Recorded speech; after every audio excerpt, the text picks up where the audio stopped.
musiknya di sini.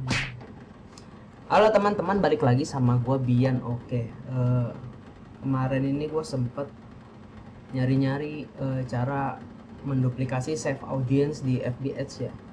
Jadi caranya begini, pertama kita ke manage ads.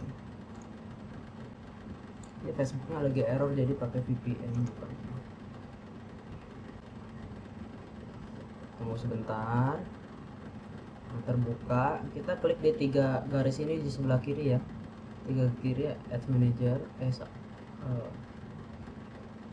Oh ya, langsung aja kita ke audience. Nah di sini pilih add account yang bener ya, jangan salah pilih. Nah ini bekas-bekas iklan save audience kita. Jadi caranya kan misalnya aku ini nih, aku mau duplikasi ini, klik mulai edit. Nah di sini kan kita mau edit nih, contohnya aku kan mau ini khusus targeting ke Papua, adsetnya Papua Barat dan Papua lah ya, sekalian jadi satu.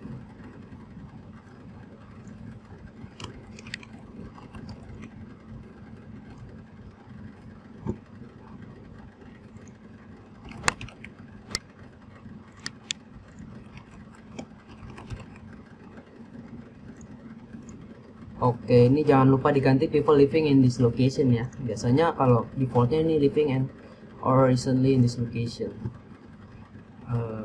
Oke, ini Papua sudah. Ini aku nggak mau ganti. Emang langsung save as new, jangan update. Ingat, save as new.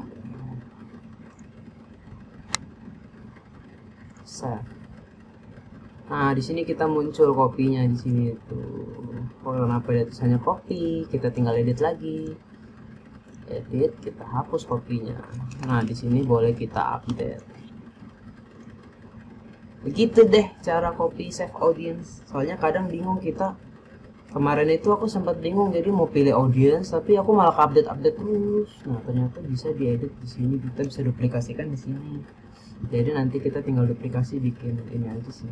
Waduh, ini dikit banget, size nya 1600. Oke guys, sampai sini aja. Tunggu video-video selanjutnya lagi aja. Bye.